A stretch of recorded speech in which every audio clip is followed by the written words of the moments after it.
A name so feared that entire armies would dissolve before battle even began. Varvatos, the strongest demon lord to ever walk this earth. A one-man apocalypse, a living disaster in human skin. Every dark force in existence knew one truth. You do not stand in front of this man. And yet, he died. Tragically, stupidly, like an absolute clown. But death wasn't even the worst part. The worst part? The girl, his best friend, the one person he never got to tell the truth, gone before a single word could leave his mouth. That wound didn't heal. It rotted.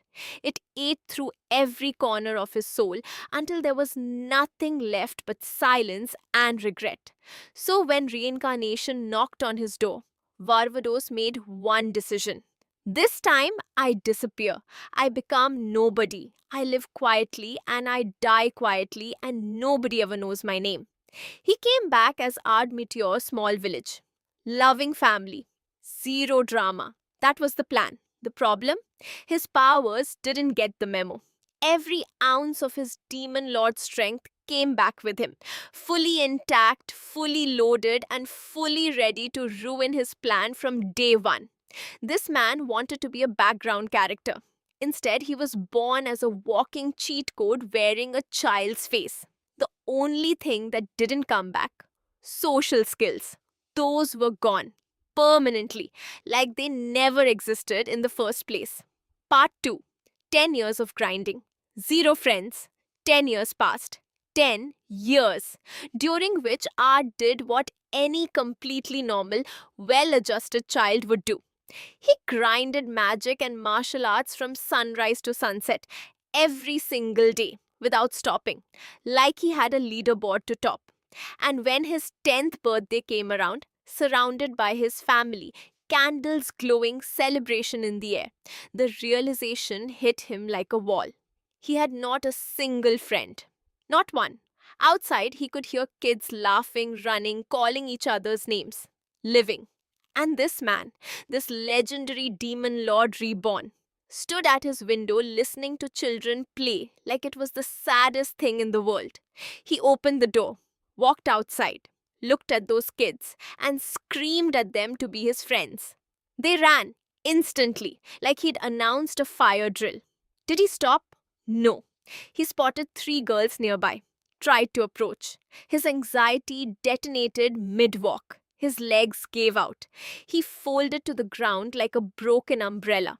The girls stared at this kid collapsed on the road. Then they ran too. Art dragged himself upright and called after them. Said something about being a man of culture. Mentioned wanting to develop plot. One girl turned back and called him disgusting. Curtain close. A few minutes later, an entire forest exploded. Ard went home and counted his losses. Part 3. The mayor's advice and the girl in the storm mayor. Al-Hidi, a kind man who clearly had no idea what he was dealing with, offered simple advice. Just be kind. Respect women. Ard absorbed this like gospel. Then, from the direction of the forest, a scream. He moved.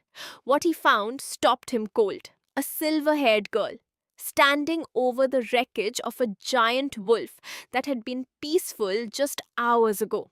Lightning crackled around her fingers. The wolf was gone, not injured. Gone, vaporized like it had offended the sky itself. She turned and found Art staring. He opened his mouth. He had one shot, one sentence to make a first impression. He complimented her chest. She stared. He panicked and course-corrected by calling her flat. She continued staring. And somehow, through all of that, he asked her to be his friend. She paused. Something flickered behind her eyes. She opened her mouth. We could never understand each other. And she walked away. Art stood in the middle of the forest, alone, staring at nothing. But somewhere in that disaster, something had cracked open just slightly. Something that felt, against all logic, like possibility. Part 4. Weeks of chaos, one birthday, and full creep mode unlocked. He didn't stop. For weeks, Ard chased Ireena through the village like a man possessed. Every time she saw him coming, she turned and ran. Every time he found her, she disappeared again. The cycle was relentless. One night, he found her casually electrocuting a bear in the forest. He decided to walk her home. She ran. He followed and began comparing her to the moon, then explained the comparison in extensive detail. She escaped while he was still mid metaphor. He went home and tried writing poems, then songs. Both failed, just like last time. Consistency, at least. Then came her birthday. Ard showed up with flowers. He had a speech prepared. He was going to do this right. He gave her the flowers, then revealed he knew her birthday, her habits, her history, details he absolutely should not have known. Ireena looked at the flowers. Then she burned them, called him a creep, walked away. Part 5. The night the village burned goblins. They poured into the village at night, swarming through the streets, setting fires, turning everything into noise and panic. Ard's father stepped up, holding the line. The mayor fought beside him. But in the chaos, someone shouted, "Ireena is missing!" Everything stopped inside Ard's chest. He'd been chasing her for weeks. He'd made her uncomfortable. He'd pushed her away. And now she was gone. Maybe because of him. Maybe because he'd driven her out into the dark with his inability to exist like a normal person. He didn't hesitate. He launched into the sky. The entire village went silent and looked up. Nobody knew this kid could fly. Part 6. The forest, the goblins, and a promise. Deep in the forest, Ireena was surrounded. Goblins circled her, taunting, laughing, mocking her, hitting every soft spot they'd somehow discovered, every insecurity, every wound, every memory of being different and unwanted and alone. She remembered every time she'd been bullied, every cruel word, every moment of isolation. Her weapon dropped. She stopped fighting. And in that darkness, barely a whisper, she said his name. Ard. The sky cracked open. He descended like a verdict. No hesitation, no fear, just pure, calm, overwhelming power. He looked at the goblins surrounding her and made a decision. One by one, they were erased. Not defeated. Erased, like they'd never existed. The leader stepped forward, gathered his courage, looked Ard in the eye. Ard looked back. The goblin exploded. Apparently, eye contact was lethal.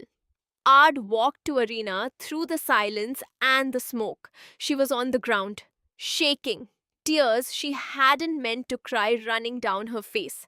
"Why did you save me?" she asked. "I wanted to die." He didn't flinch. He didn't lecture. He sat down and spoke quietly. "I know what it feels like to be completely alone." He got on his knees and he made a promise on his name, on everything he was. "I will never betray a friend again." Ireena looked at him for a long time, then softly, "Promise me you'll always stay by my side." He swore it on the name of Varvatos. And just like that, the most disastrous friendship campaign in history finally had its first win. Part 7. Academy Arc. The plan to be nobody dies immediately. Years passed. They grew up. And Ireena, being Ireena, dragged Ard to a magic academy before he could form a single objection. The headmaster met them at the entrance, saw two children radiating enough power to destabilize a country, and nearly had a spiritual experience. Turns out, Ard's parents were legendary heroes. His bloodline was famous. The whole anonymous background character strategy was already dead before orientation ended. They skipped the physical exam, took the written test. Results came back. Ireena, top of the chart. Ard, zero, dead last. Academic humiliation. Except his answers weren't wrong. They were too advanced. So advanced that the examiner, not recognizing the concepts, marked everything incorrect. The headmaster reviewed it personally, went quiet, and then announced to the entire room that this student had just demonstrated knowledge beyond modern academic standards. The plan was dead, officially buried, and somewhere across the courtyard, a woman with dangerous energy was watching Ard from a distance. Her name was Olivia, one of Varvados's former followers. She recognized something.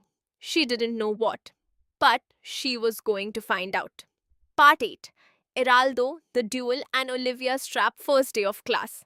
A guy named Heraldo was slapping a girl like he owned the building.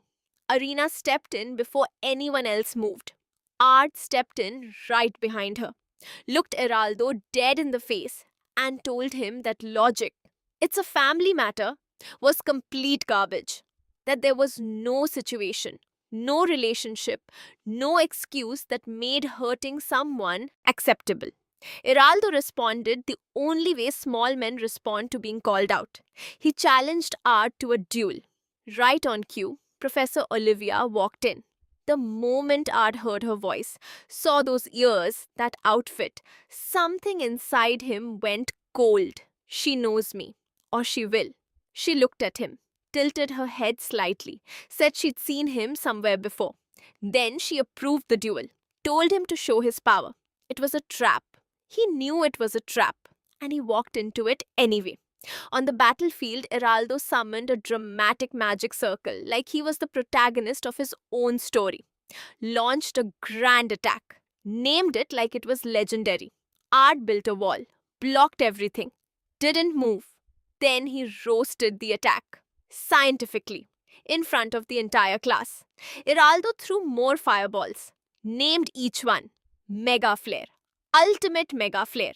Each one crashed against Ard's defense like a raindrop on stone. Ard pointed out, calmly, almost bored, that he used to name spells too, back in the day, until he realized it was holding him back. Then he snapped his fingers. Heraldo blinked. His magic, all of it, collapsed, neutralized, gone, like someone had simply turned off a switch. Ard looked at him. That's a real Giga Flare. Remember who the professional is? Heraldo didn't have a response. Nobody did. Olivia watched from the side, expressionless, making notes. Part 9. Jenny, the labyrinth, and magic that shouldn't exist. Team formation week. The entire class swarmed Ard and Ireena like they were free food. But both of them noticed the pink-haired girl sitting alone. No team, no invitation, just quietly invisible in the corner. Ireena walked over, asked her to join. Her name was Jenny, a succubus, and she was quietly grateful in a way that said more than her words did. Their first mission, hunt a black wolf. Simple, clean, collect the hide. Ard found the wolves, looked at them, set them all on fire. The hides were gone. All of them. Ash. Jenny apologized for being useless. Ard offered to train her instead, and for the first time showed genuine, uncomplicated kindness. He demonstrated a technique he'd invented himself, casting magic circles remotely, outside his own body, without using mana as a bridge. Keep this secret, he said. Now you try. Jenny focused, extended her hand. A circle formed in the air 10 feet away. Her eyes went wide. Then she tackled him. Before things got stranger, the ground opened up. All three of them fell into a labyrinth. And at the bottom, a minotaur was waiting. Ard held up a single finger as the creature charged. The minotaur's fist connected with that finger and stopped dead, like hitting a mountain. Ard flicked it away. Then he turned to Jenny. This is your final lesson. Finish it.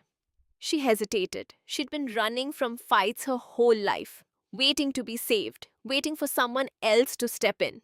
But standing there, looking at the creature, she remembered why she'd started training at all. She didn't run.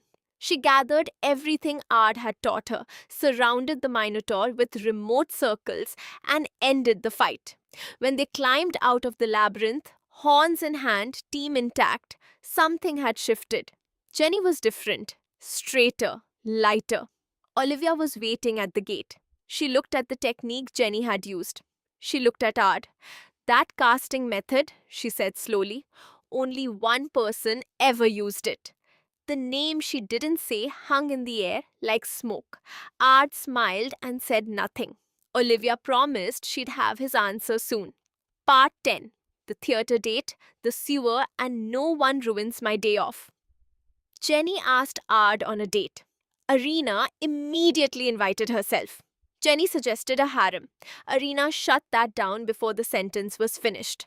At the theatre, Ard ended up watching a film about his own past life, watching a dramatized version of Varvatos' fight on a massive screen, while both girls leaned into him from either side. The movie had also completely rewritten Lydia's personality, turned her from a hardened, relentless warrior into something soft and tragic. Art stared at the screen. That's not her at all.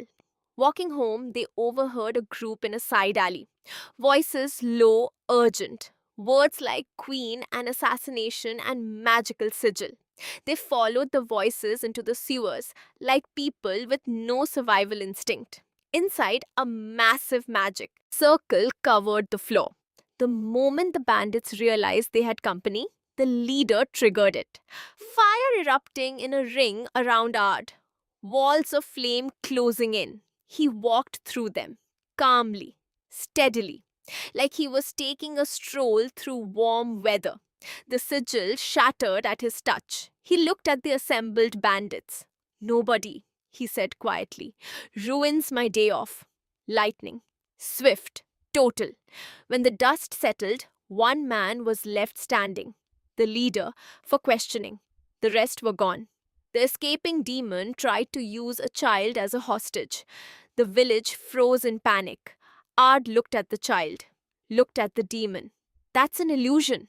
The demon's last play, exposed in 3 words. Panicking now, the demon hurled a chain lightning attack. Everything he had left, and turned to run. Ard raised his hand. There is no running from this. The flash of Babel activated. A column of light. A sound like the world ending in miniature. The demon ceased to exist. Part 11. The Queen, the Promotion, and Why Art Can't Have Nice Things. The Queen summoned him the next day. She was elegant, composed, the kind of woman who commanded a room without raising her voice. Ireena walked in, looked at her, and said, "Hey, Rosie." The entire court went rigid. The Queen smiled and confirmed. Yes, they were childhood friends. Yes, the disrespect was permitted. Then she looked at Ard and proposed to him, publicly, on her knees, in front of her entire court. Ireena declared ownership immediately. Jenny started calculating harem logistics. The Queen, tired of the chaos she had apparently invited, pivoted. She would promote Ard to Pentagon class instead. Recognition, status, more visibility. Ard, in a desperate bid to stay invisible, asked her to increase the academy's budget instead. She gave him both. He had successfully made himself more famous while trying to disappear. A personal record. Part 12. Sylphie, the Holy Sword, and Lydia's Ghost. She arrived like a storm that hadn't been invited. Sylphie. Silver hair, wild eyes, 3,000 years of training in a dungeon where time moved differently. And somehow still the same impulsive, emotion-driven fighter she'd always been. She was looking for Varvatos' reincarnation. She was looking for the man who, according to a memory she'd been force-fed by a shadowy manipulator, had stood over her sister Lydia and killed her. The moment she saw Ard, something clicked into place. She challenged him to a duel. Olivia approved it immediately. Of course she did. In the arena, Sylphie attacked like she had nothing left to lose. Relentless, furious, sharp. Ard blocked and parried, trying to lose without making it obvious. But she read him perfectly, baited him into a counter, and nearly took his eye. He responded on instinct. Sword up, point at her throat. Olivia called it Ard wins. He realized he'd just been played by the teacher again. Sylphie, still not satisfied, summoned her weapon for a second round. Ard caught the strike barehanded. The magic that radiated from that grip was unmistakable. Olivia stopped the fight. Then, because apparently she resolves conflicts like a supervillain, revealed she'd already poisoned the entire class into unconsciousness. She looked at Sylphie. Lydia would be disappointed in you. That hit different from a sword. Sylphie's anger cracked. Underneath it, grief.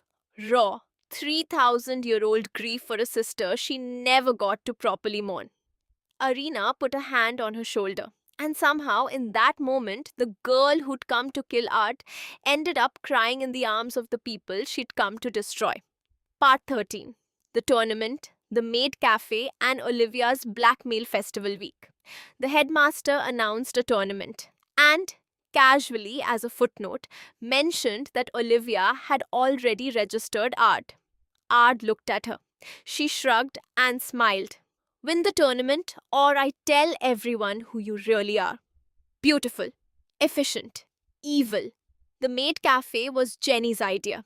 The outfits were Jenny's idea. Everything about it was Jenny's idea, and it showed. The other girls refused until Jenny mentioned they could personally serve Ard. Then everyone agreed immediately. The one brain cell in the group had officially left the chat. In the tournament, Ireena, Jenny, and Sylphie dismantled their opponents with the casual efficiency of people who had vastly better things to do. Ard won his matches too, which only made things worse, because now losing would look suspicious. Jenny faced a giant twice her size and started freezing up. Ard stood in the stands, looked her dead in the eye, and made a promise that will not be repeated here. Jenny won by a significant margin. The final match, Ireena versus Jenny. What followed was less a fight and more a public argument that occasionally involved throwing magic at each other. The core disagreement, who had claim on Ard. The secondary disagreement, who had the better assets. Ireena won. Jenny refused to accept this result. Ard wished he could become invisible. He could not. Part 14. The Tree, the Truth, and Betrayal in the Dark. The night before the play's final act, Sylphie asked Ard to meet her at the Sword King tree after her match. Something in her voice was wrong. Too steady, too resolved. She won her match cold, efficient, instant, and disappeared. That night at the tree, she told him everything. She'd been watching him for weeks. She'd confirmed what she suspected. And now she intended to end it. The tree awakened. From its roots, a holy sword rose. Lydia's sword, the one she had carried into her final battle. The one that had waited 3,000 years to be found. Sylphie raised her weapon. You killed my sister! She lunged, and behind the rage in her eyes, Ard saw something else. A wound. Fresh. Like something had torn it open recently. Someone did this to her. He ran, he dodged, he tried to reach her through the fury, but she was beyond words now. She struck him from behind, and he went down. Standing over him, she waited for relief, for the weight to lift. It didn't. She crumpled, sobbing, because killing Ard hadn't brought Lydia back. Nothing would, and she'd known that the whole time. Then she made a different decision. Destroy everything. Ireena stepped between them. Jenny joined her. Together, they fought to hold Sylphie back and lost. She was too far gone, too powerful, and too broken. She raised her sword for the final blow. Then, Ard's voice. He was back on his feet, fully powered, fully present. And he wasn't running anymore. He moved through her attacks with precision, counting quietly under his breath, waiting. And at exactly the right moment, when her guard broke for just a fraction of a second, he struck. In that instant, Lydia's voice echoed from the blade itself. Sylphie froze. The manipulator in the shadows stepped forward, irritated that his chess piece had failed. He knocked Sylphie aside like she was nothing, useless, and came for Ard himself, twin blades drawn. The sneak attack connected. Ard barely moved. He turned, looked at the blades, looked at the man holding them, then cut off his arm in one motion. The holy sword crackled as the manipulator tried to wield it and rejected him instantly, electricity tearing through him in midair. Ard caught the sword as it fell. Let me show you how to actually hold this. Part 15. Lydia comes home. The sword pulsed with golden light. And then Lydia's voice. Not a memory, not an echo, but her erupted from the blade. She called Ard a dumbass. Her soul slipped free of the sword and floated to Sylphie, who stood there completely unable to speak. Lydia looked at her little sister, 3,000 years older, still somehow exactly the same, and laughed. She told her to stop.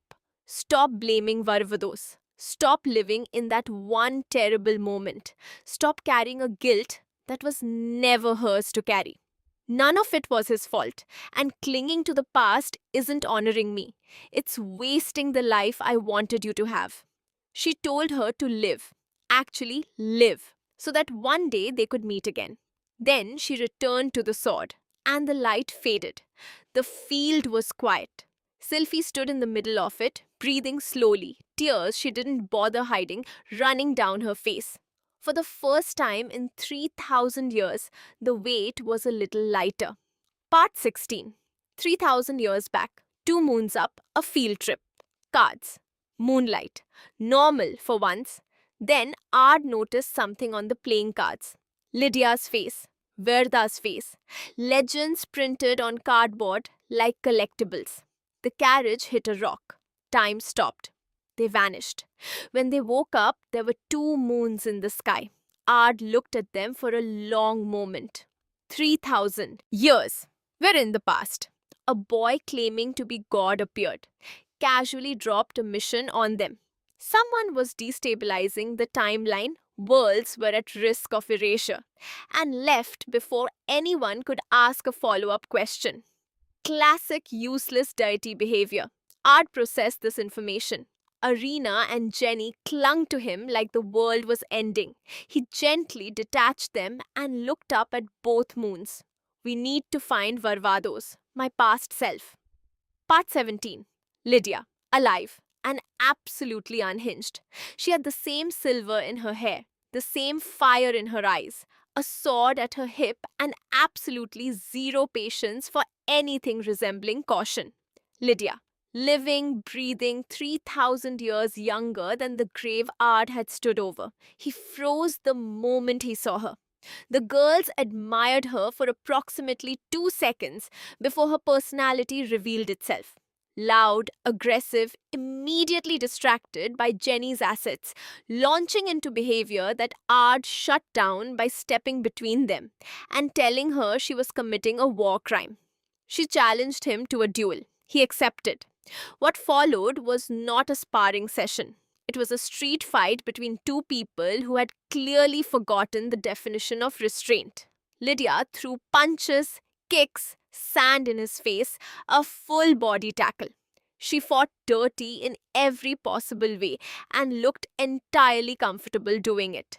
Ard matched her, stumbled, got back up, hit back.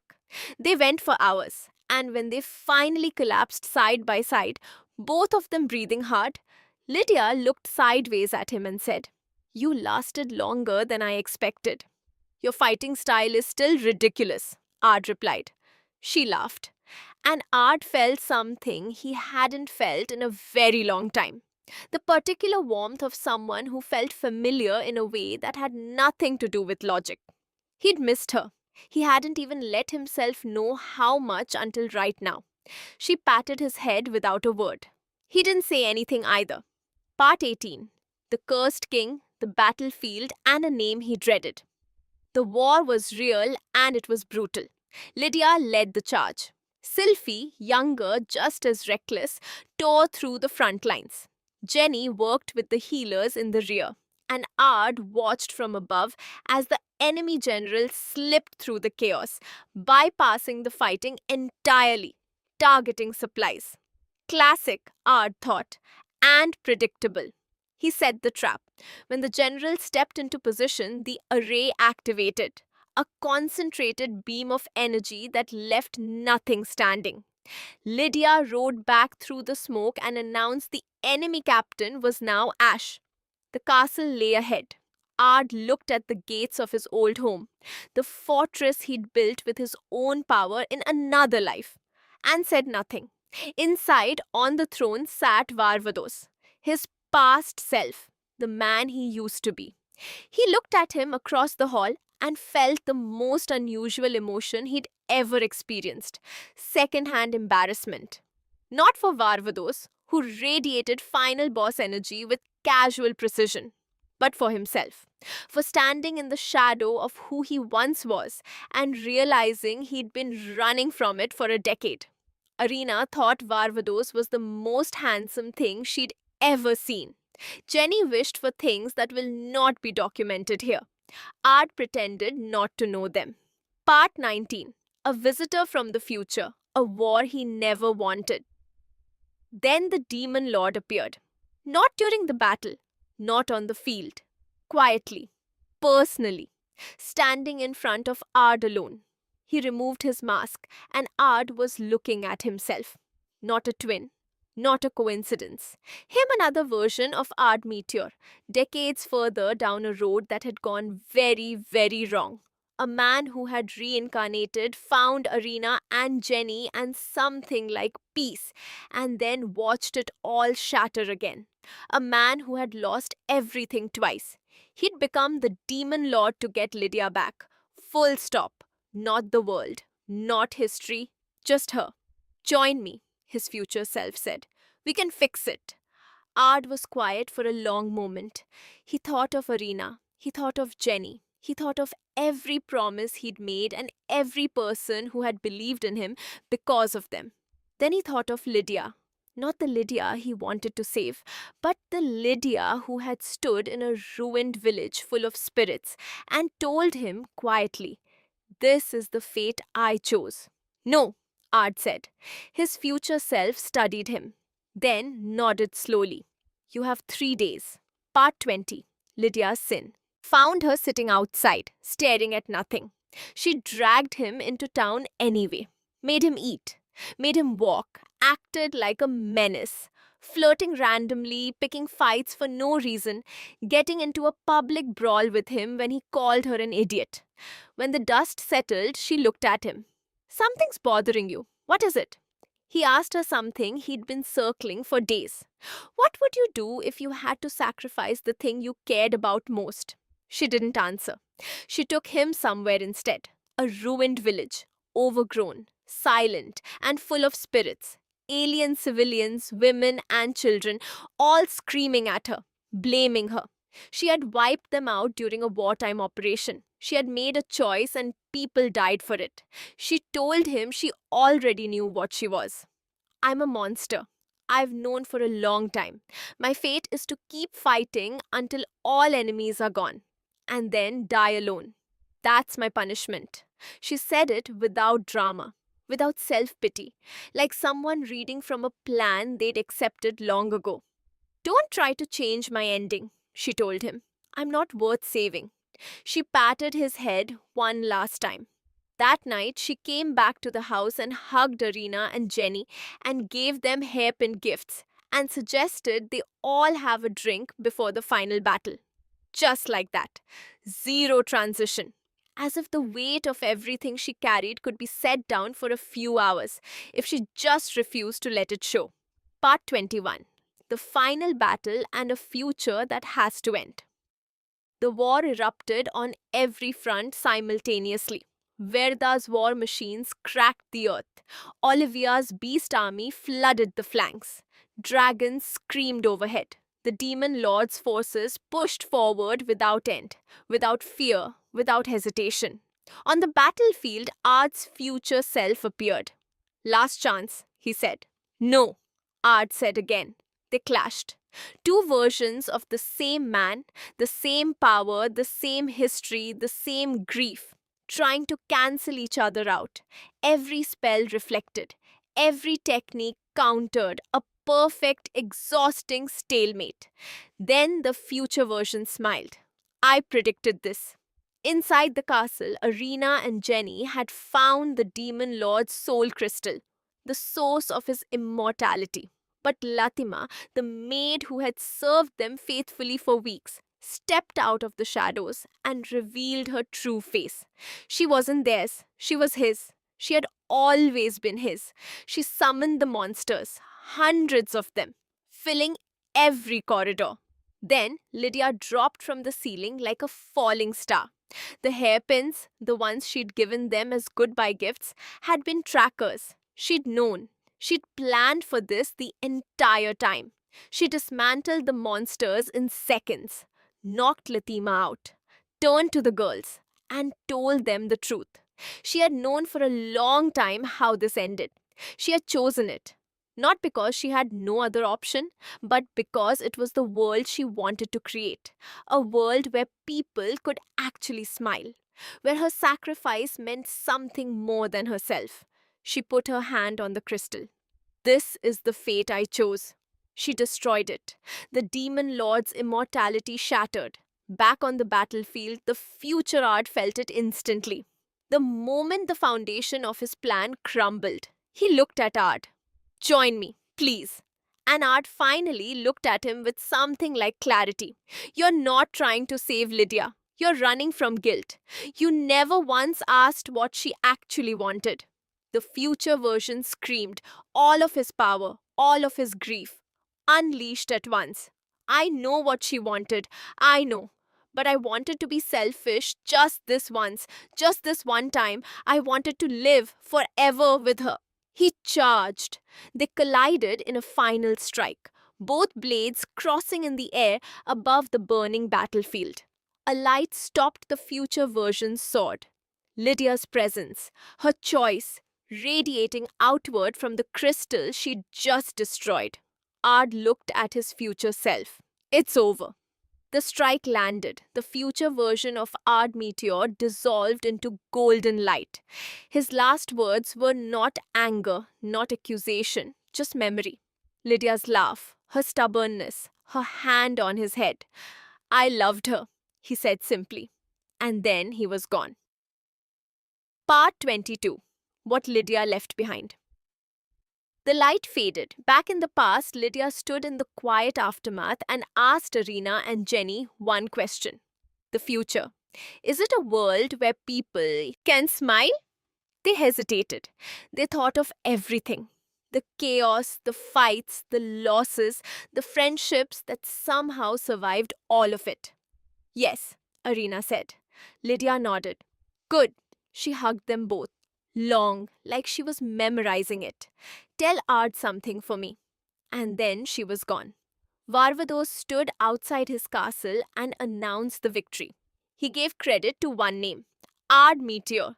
In the space between worlds, the godchild appeared one last time, satisfied with the outcome, ready to send them home. Ard looked at him. I never want to see you again. Agreed, said God. Epilogue. Back to the present, forward from here. He woke up staring at the ceiling, then staring at Sophie's completely flat chest directly in front of his face because the universe had decided this was the appropriate welcome home. Olivia apologized for the view, almost seemed to mean it. They were at the ruins of Olivia's old home. 3,000 years of history reduced to stone and memory. Ireena sat down beside him. Lydia left you a message. He went still. And then, quiet, translucent, barely there, Lydia's spirit appeared one last time. She didn't speak. She looked at him, smiled. The same smile she'd had when she patted his head before a battle she knew she wouldn't survive. Then she raised one hand and gently pushed him forward. Keep going. The light faded. He sat there for a long moment. Then he stood up. Ireena was waiting. Ginny was waiting. Sylphie, annoying, flat-bored, genuinely trying her best, was waiting. And for the first time since he'd reincarnated, the quiet he'd wanted didn't feel like hiding. It felt like something worth protecting. If you made it to the end, you didn't just watch a recap. You survived it. Welcome to the inner circle. Comment Code Sigma if you knew Ard was going to fight himself and still come out looking like the final boss of his own story.